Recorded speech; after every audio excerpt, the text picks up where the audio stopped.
এই যে কেকটা দেখছো, এটা কিন্তু আমাকে একটা দিদিভাই অর্ডার করেছিল। এটা হচ্ছে 2.5 পাউন্ডের একটা রেড ভেলভেট কেক। তো দিদি কিন্তু এর আগেও আমাকে পুজোর সময় মেসেজ করেছিল কেকের জন্য। শুধু দিদি নয়, আমাকে আরও 2-3জন মেসেজ করেছিল, প্লাস আমার দোকানেও এসেছিলো অনেকে কেকের জন্য। আর যেহেতু পুজোর সময় আমার পার্লার আছে, তাই আমি পুজোর সময় কোনো অর্ডার নিইনি। তাই দিদিকেও কিন্তু আমি নাই বলেছিলাম যে আমার এখন সম্ভব হবে না, কারণ যেহেতু আমার পার্লার রয়েছে আমি পুজোর সময় কোনো কেকের অর্ডার নিইনি। তো তখন দিদি বলেছিল ঠিক আছে, আমি অন্য কোনো সময় তোমার থেকে অবশ্যই একটা কেক নেব। তারপর কিন্তু দিদিভাই আবারও আমাকে মেসেজ করে কেকের জন্য, আর সেটাও হচ্ছে আমার বাড়ির পুজোর সময়, মানে আমার বাড়িতে জগদ্ধাত্রী পুজো হয়। সো সেই সময়ও দিদি আমাকে মেসেজ করে কেকের জন্য।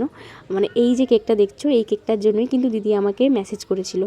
তখনও কিন্তু আমি দিদিভাইকে জানাই যে সরি, আমার এখনও সম্ভব হবে না, কারণ আমি এখনও কোনো অর্ডার নিচ্ছি না কেকের, কারণ আমার নিজেরই বাড়িতে পুজো হয়, তো সম্ভব হবে না আমার পক্ষে কেকের অর্ডার নেওয়ার জন্য।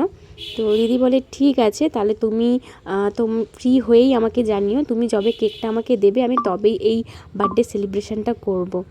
তো তারপর আমি দিদিভাইকে জানাই যে আমি রবিবার দিন একদম ফ্রি থাকবো, তো রবিবার আমি তোমাকেই কেকটা ডেলিভারি করতে পারবো।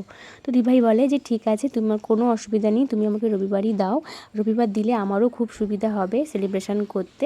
তাই দিদিভাইয়ের জন্য সুন্দর একটা কেক আমি রেডি করেছি, যেমনটা দিদিভাই চেয়েছিল।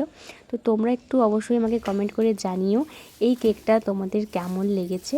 আর তোমরাও কিন্তু চাইলে তোমাদের যে কোনো অকেশন পারপাস কেক আমার কাছ থেকে অর্ডার করতে পারো। আর ভালো লাগলে অবশ্যই একটা লাইক কমেন্ট করে দিও। আর তোমরা যদি এরকম কেক আমার থেকে নিতে চাও কাস্টমাইজ, তাহলে আমার সাথে তোমরা কন্ট্যাক্ট করতে পারো 9647121092 এই নাম্বারে।